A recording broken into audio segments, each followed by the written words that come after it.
네, 열린민주당 당대변인 김성애입니다.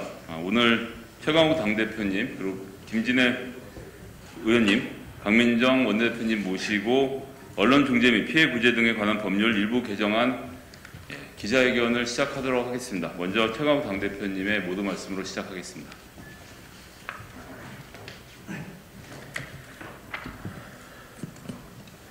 안녕하십니까.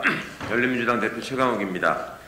존경하는 국민 여러분, 주권자의 뜻을 받들기 위해 노력하는 열린민주당은 지난 총선에서 약속드린 정치개혁을 위해 지난해 국회의원 국민소환제, 국회의원 3선 제안법을 발의한 바 있습니다.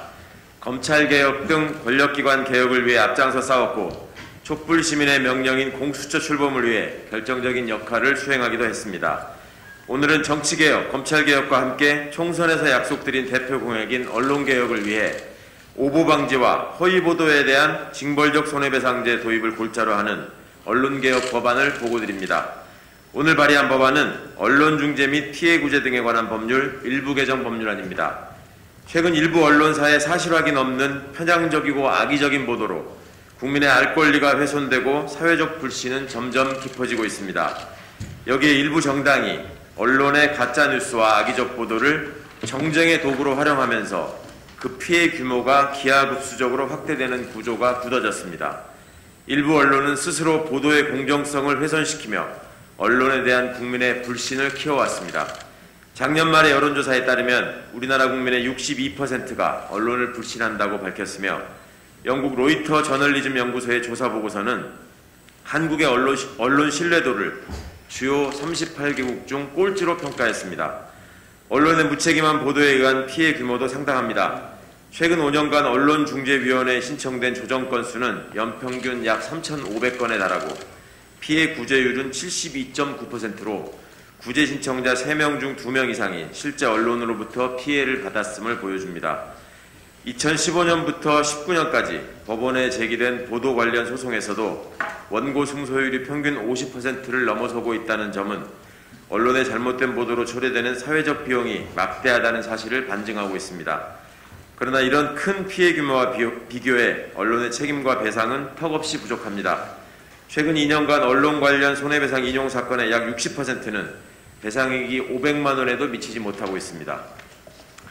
당사자가 겪어야 하는 고통과 소송에 들이는 노력 및 시간에 비추어 보면 가히 언발의 오줌 누기식에 불과한 법원의 이 같은 태도는 언론사가 악의적 보도를 통해 얻는 부당한 이익을 포기하고 공정한 보도를 통해 사회적 공기로서의 책무를 감당하는 데 아무런 유인도 제공하지 못했습니다. 언론의 자유, 언론에 의한 권리 침해에 따른 손해의 정당한 회복은 모두 우리 국민이 누려야 할 기본권입니다. 사익에 눈멀어 악의적 보도를 일삼는 일부 언론사는 언론의 자유를 전가의 보도처럼 악용해왔지만 대한민국 헌법에는 그에 못지않게 언론의 타인에 대한 권리 침해, 공중도덕과 사회윤리 침해를 금지하고 있으며 언론의 잘못이 초래한 피해에는 손해배상 청구권을 명시함으로써 공정보도에 대한 언론의 사회적 책임을 헌법적 책무로 확인하고 있습니다. 이처럼 우리나라 헌법이 언론의 자유와 언론의 가해에 따른 피해 구제를 균형 있게 규정하고 있음에도 불구하고 그동안 언론의 자유는 과대 보장된 반면 피해자의 권리 구제는 과소보호되어 온 것입니다. 열린민주당 강민정입니다. 오늘 개정안 발의를 통해 악의적 허위 보도에 고통받는 피해자의 권리를 바로 세워 책임있고 건전한 언론을 세우는 초석으로 삼고자 합니다. 이번 언론중재법 개정안은 언론사의 오보에 대해서는 원래의 보도에 상응하는 수준으로 정정보도 기사의 규모와 질을 맞추도록 했으며 배상액의 산정에 있어서도 최소한 기사가 걸려있던 기간 동안 해당 언론사가 얻은 평균 매출액의 총합을 초과하도록 함으로써 언론사가 악의적 보도를 통해 유무형적 이득을 취할 수 있는 경로를 원천적으로 차단했습니다. 나아가 언론중재위원회의 명칭을 언론위원회로 바꾸어 위상을 강화하고 기존의 조정, 중재, 권고 수준의 행정권한에 시정명령, 이행강제금 부과를 더해 실질적이고 빠른 피해 구제가 가능하도록 했습니다.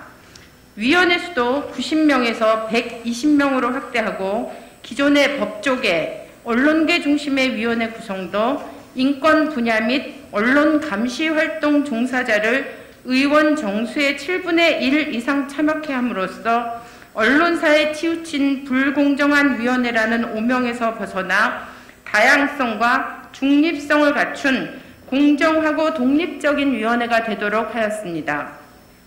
오늘 개정안 발의는 언론개혁의 출발점에 불과합니다. 이미 언론에 대한 국민의 신뢰도는 바닥 수준입니다. 지난 5월 미디어 오늘에서 주관한 여론조사 결과 80% 국민이 가짜뉴스에 대한 징벌배상제에 찬성한다는 사실은 누구보다 언론사와 언론인이 무겁게 받아들여야 합니다. 책임지고 반성하는 언론의 모습 없이는 국민의 신뢰를 회복할 수 없습니다. 언론은 마땅히 진실을 밝히는 세상의 소금이 되어야 합니다. 사회적 책임을 방기한 채 무책임한 선동을 일삼는 일부 언론에 대해서는 건전한 언론이 앞장서서 경고하고 바로잡아야 합니다. 이제 우리는 진실을 왜곡하는 언론에서 벗어나 진정한 표현의 자유를 누려야 하며 반칙하는 언론에 대해서는 단호하게 응징할 권리를 가져야 합니다. 정치는 제도 개선을 통해 국민이 진정한 언론의 자유에서 비롯된 공공성의 수혜자가 되도록 언론의 잘못을 바로잡아야 할 책임이 있습니다. 열린민주당은 올해도 약속을 지키고 배신하지 않는 정치를 하겠습니다. 총선에서 약속드린 12대 개혁과제를 하나하나 풀어가고 국민께 드린 약속을 현실로 이루기 위해 최선을 다하겠습니다.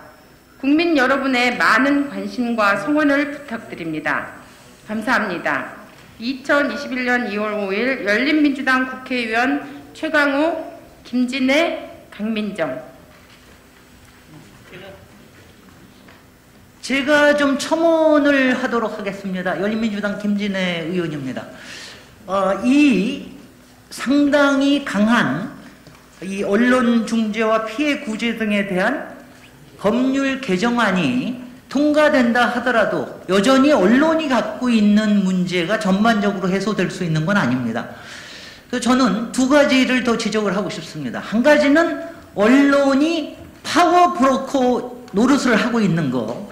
파워 브로커란 본인들이 직접 선출직에 나가지 않으면서 공직선거에 나가는 것을 자기네들 패거리로 이용을 해서 그 이후에 이권이나 또 고위 공직을 맡거나 하면서 정치와 정책을 농단하는 이런 걸 보고 파워 브로커라고 합니다. 이것은 퓰리처상을 받은 파워 브로커라는 책이 있는데 뉴욕시의 시장과 주지사를 50년 동안 만들어내면서 뒤에서 주물딱했던 로버트 모지스라는 이런 고위 공직자를 비판하는 이런 것이었습니다. 지금 언론이 이런 파워 브로커 노릇을 하지 않게끔 스스로 경계해야 되는 이런 것을 저는 말씀을 드리고 싶습니다. 두 번째는 시민의 상식과 원칙에 근거해서 언론이 여러 기사를 써야 된다고 생각을 합니다. 여기에는 지금 오보나 악의적인 보도만 나와 있지만 이것이 언론위원회를 통해서 중재되는 까지는 상당히 시간이 걸립니다. 근데 평소에 왜 언론은 상식을 지키지 않는 것입니까? 왜 원칙을 지키지 않는 것입니까? 왜 판사가 2004년에 이미 법에서 없어진 검사 동일체라는 말을 판결에서 쓰는데 왜 그것을 비판하지 않는 것입니까? 왜? 어떤 사람은 자기의 법률사무소에서 인턴 증명서를 쓴 거 가지고 기소가 돼서 그에 대해서 판결을 받는데 왜 전 나경원 판사에 대해서는 10번씩이나 D를 받았던 사람을 A+로 올리는 본인의 자녀에 대해서 그런 일을 한 부분에 대해서는 왜 기소조차 되지 않는 것입니까? 이런 게 검사 동일체나 아니면 검판 동일체나 아니면 판사 카르텔이나 아니면 여러 기득권층의 특권층 카르텔이라는 말을 낳지는 않는지, 그리고 그것 때문에 언론들이 시민들이 언론을 더 불신하게 되는 이런 부분이라고 생각이 돼서 저는 이런 법이 만들어지는 것 이상으로 평소에 언론인들의 자성과 상식과 원칙 있는 행보를 기대합니다. 이상입니다.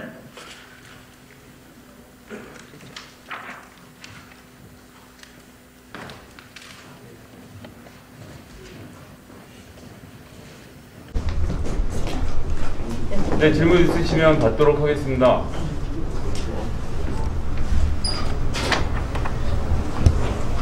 네. 네, 저 중앙일보 김수연이라고 합니다.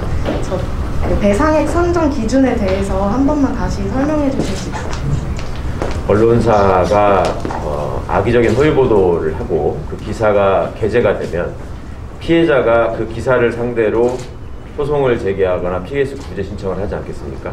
소송이 제기됐을 때 법원이 징벌적 손해배상에 해당하는 기사라고 판단했을 경우에는 그 기사가 게시됐을 때부터 최종적으로 내려질 때까지 그 기간 동안 기사가 올라와 있는 기간이 있겠죠. 그 기간의 매출액을 최소한으로 해서 그걸 초과하는 범위로 배상을 해야 된다는 의미입니다. 그리고 민주당에서 언론개혁 6개 법안 정리를 해가지고 당 차원에서 추진을 하고 있는데 따로 법안을 발의하시는 이유가 있으실까요? 민주당 법안이 혹시 약하다고 보시는 건지 여쭙고 싶습니다. 민주당 법안은 여러분들이 아시는 것처럼 여러 분야에 걸쳐 있고요. 내용이 하나로 정리되어 있지 않습니다. 그리고 우리 법안의 내용보다 훨씬 더 배상액의 범위나 기준에 있어서 좀 약하다고 봤고, 그 다음에 저희는 언론중재위원회를 언론위원회로 개편하는 것이 또 핵심적인 부분의 하나입니다. 부가해서 하나 더 말씀드리자면 그 언론이 흔히 붙이는 해석이 있죠. 뭐 이런 상황이 되니까 열린민주당이 또 나서더라 이런 식의 해석을 붙이실지 모르겠는데 저희는 작년부터 열심히 이 내용을 좀 충실하게 하기 위해서 준비를 해왔고, 단 발의하는 과정에서 입법조사처와의 의견 교환, 그 다음에 발의에 동참하실 의원분들의 동의를 구하느라고 시간이 좀 지연됐었다는 말씀, 그리고 그것이 완성된 시기가 어제였기 때문에 오늘 바로 기자회견에 임하게 됐다는 말씀을 드립니다. 굳이 민주당의 입장과 연계해주지 않으셨으면 좋겠습니다. 예, 한 가지만 첨언드리면은요, 이 배상액에 대해서 그 기준이 상당히 강하다라고 하는 것을 다 느끼실 겁니다. 그 부분에 대해서는 저희 열린민주당 내에서 상당히 논의를 거쳤고, 그리고 같이 발의하신 분들하고 논의를 거쳤지만 가장 중요한 거는 이겁니다. 매출액에 관련돼서 이 부분에 대해서 기준을 삼는다는 거. 이것은 무엇입니까? 바로 클릭수만을 유발하려고 하는 이런 기사를 억지를 시키고, 그리고 언론사가 클수록 더 이런 책임을 더 무겁게 가져야 한다라는 그런 원칙을 저희가 제시를 한 것으로 봐서 마지막에 그렇게 결론을 내기로 했습니다. 다른 질문 또 있으시면 받도록 하고요. 네, 그러면 여기서 마치도록 하겠습니다. 네, 고맙습니다.